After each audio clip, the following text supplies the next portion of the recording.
Students, subscribe and press the bell icon to never miss a video from 2IITians। बच्चों, work energy power के concept video पाने के लिए join button पर click करें या फिर इस नंबर पर कॉल करें। 5 kg box is pulled at a constant speed by a horizontal force। ठीक है भाई, on a horizontal floor। ठीक है। The coefficient of sliding friction between the box and the floor is 0.20। How much work is done in pulling the box through 20 meter? G is equal to 9.8। Question आपको दिख ही रहा है और मैं अब solve करना शुरू करता हूं। तो हो क्या रहा है, एक बॉक्स है, हॉरिजॉन्टल प्लेन में रखा गया है, फ्लोर में रखा गया है और हॉरिजॉन्टल फोर्स से ही उसे खींचा जा रहा है।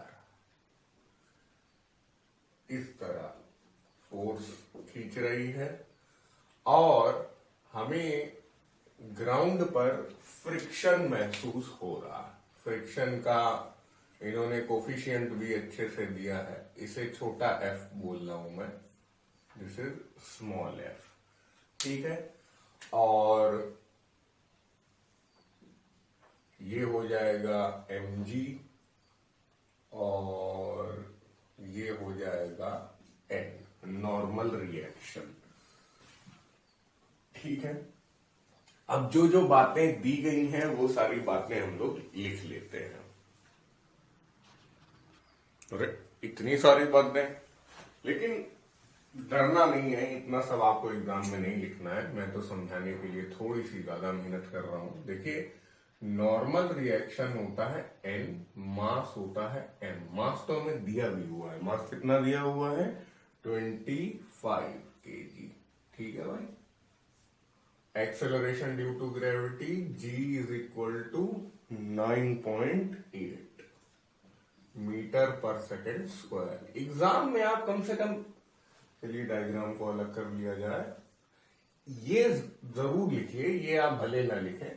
और friction force F, applied force capital F, coefficient of static friction इन्होंने दिया हुआ है 0. स्टैटिक क्या, स्लाइडिंग फ्रिक्शन दिया हुआ है क्योंकि चल रहा है यहाँ पे। बट कोई दिक्कत नहीं, आप केवल म्यू लिखिए, म्यू एस भी लिख सकते हैं चाहे तो।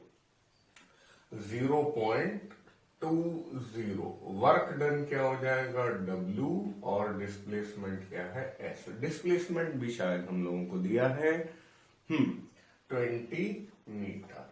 ठीक है, तो एग्जाम में आप ये जरूर लिख के आइए, ये भले मत लिखें। ठीक है, क्योंकि एग्जामिनर को ये तो पता ही होगा आपने किसमें क्या लिखा हुआ है। अपनी तरफ से जो मानते हैं let the work done be W, या एटलीस्ट इतना आपको लिखना चाहिए। ठीक है, बट 11th क्लास में चांस ले सकते हैं, कुछ भी मत लिखिए और केवल ये लिख के आइए और आखिरी में लिख दीजिए hence the work done is इतना, तो भी चल जाएगा। हमें क्या करना है, यहाँ पर वर्क डन ही निकालना है। तो देखिए, बहुत ही बेसिक तरीके से कर रहा हूं मैं। पहले इसको, ये जो डायग्राम बनाया है इसको फ्री बॉडी डायग्राम बोलते हैं और इसके हिसाब से फोर्सेस बैलेंस करते हैं। ठीक है, चलिए, N is equal to mg होता है। ये कैसी फोर्सेस हमने बैलेंस की, हमने बैलेंस की वर्टिकल फोर्सेस। ये ऊपर जा रहा है, ये नीचे जा रहा है, तो बैलेंस हो जाएगा। उसी तरह छोटा f इज इक्वल टू बड़ा F, ये हम लोगों ने हॉरिजॉन्टल फोर्सेस बैलेंस की। याद रखिएगा, ये ब्लॉक मैंने काफी बड़ा बनाया है। असली में फ्री बॉडी डायग्राम जब बनाते हैं तो वो पॉइंट मास होता है। तो एक तरीके से ये फ्रिक्शन वाली फोर्स और ये अप्लाइड वाली फोर्स ऑलमोस्ट एक ही पॉइंट से शुरू हो रही है। तो हमें ये सब नहीं सोच रहे हैं कि ये रोटेट होने लगेगा या फोर्सेस एक पॉइंट पे नहीं है तो क्या होगा, ये सब हमें नहीं सोचना है। मैं ये फोर्स नीचे भी बना सकता था, ये फ्रिक्शन इधर भी बना सकता था, कोई प्रॉब्लम नहीं थी। ज्यादातर बुक्स में ऐसा ही डायग्राम बनाया जाता है, कोई टेंशन नहीं है। अच्छा, अब हमें वर्क डन निकालना है, काफी दूर है हम लोग, लेकिन फ्रिक्शन फोर्स होता है बच्चों म्यू एन के बराबर, है ना। तो एन तो हमें ये पता ही है, ये पहली इक्वेशन थी, ये दूसरी इक्वेशन थी, म्यू एम जी। तो अप्लाइड फोर्स हो गई आपकी म्यू एम जी। अब हमें वर्क डन निकालना है, W is equal to F dot S, यानी कि अच्छा, और एफ एस कॉस थीटा।